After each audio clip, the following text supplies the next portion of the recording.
J'ai dit dans l'épisode précédent que Charlemagne avait eu plein de femmes et une attitude parfois un peu cavalière avec ses épouses. À partir de 800, la mort d'une de ses épouses, Ludegarde, il décide de pas se remarier. Il a juste des concubines, de toute façon il a déjà un certain âge, il décide de profiter de la vie. Il a plein d'enfants. Il a plein d'enfants, enfin il décide juste d'avoir quelques maîtresses de temps en temps qui lui donnent des enfants toujours, mais qui n'ont pas de prétention au trône, qui d'ailleurs n'ont pas de nom carolingien. Par contre, entre 800 et 814, il y a donc plus de reine officielle ou d'impératrice.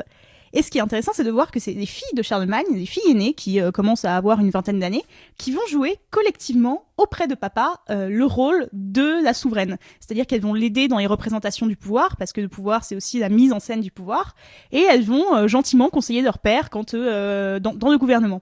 Et en fait, toutes ces femmes vont être extrêmement importantes auprès de Charlemagne, à tel point que ça fait jaser des contemporains qui trouvent ça quand même pas normal, et qu'après, sous le règne de son fils, il y a des rumeurs d'inceste sur lesquels des historiens... Ouais, alors c'est pas vrai du tout. Enfin, du moins, on pense aujourd'hui que c'est totalement... que c'est une vision ultérieure, mais ça montre à quel point, en fait, ces femmes avaient d'importance et à quel point les gens se sont dit que, ouais, quand même, des gonzesses au pouvoir, c'était quand même pas très normal. Donc, ils ont voulu dénoncer ça, en fait, a posteriori.